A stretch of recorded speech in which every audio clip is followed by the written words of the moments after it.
মেয়ে সুহানাও যে ভবিষ্যতে অভিনয় জগতেই পা রাখতে আগ্রহী সে কথা শাহরুখ নিজেই জানিয়েছিলেন।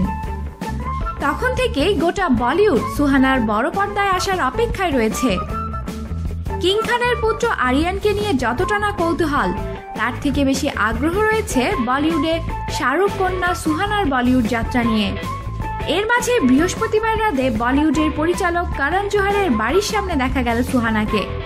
তাও আবার সুহানা একা নয়, সঙ্গে ছিল বলিউডের উঠতি হার্টথ্রব সিদ্ধার্থ মালহোত্রা।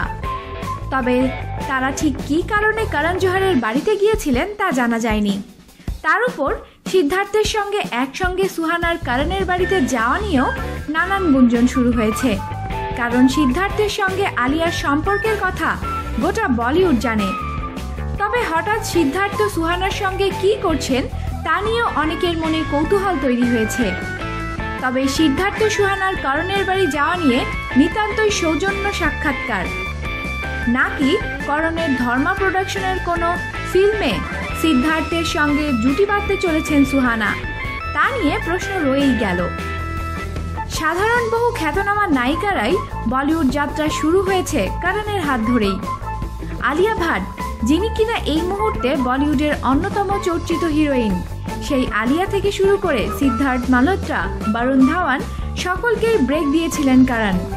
সম্প্রতি বলিউডের জোর খবর, শ্রীদেবী কন্যা জাহ্নবী কাপুর, সাইফ কন্যা সারা আলি খানকে দেখা যেতে চলেছে করণের ফিল্মে। শাহরুখ পুত্র আরিয়ানও নাকি শীঘ্রই বলিউডে পা রাখবে। তাহলে সুহানাই বা বাকি থাকে কেন? তবে সুহানার বয়সটা বড়ই কম, তাই শাহরুখ চান সুহানা আগে পড়াশোনা শেষ করুক।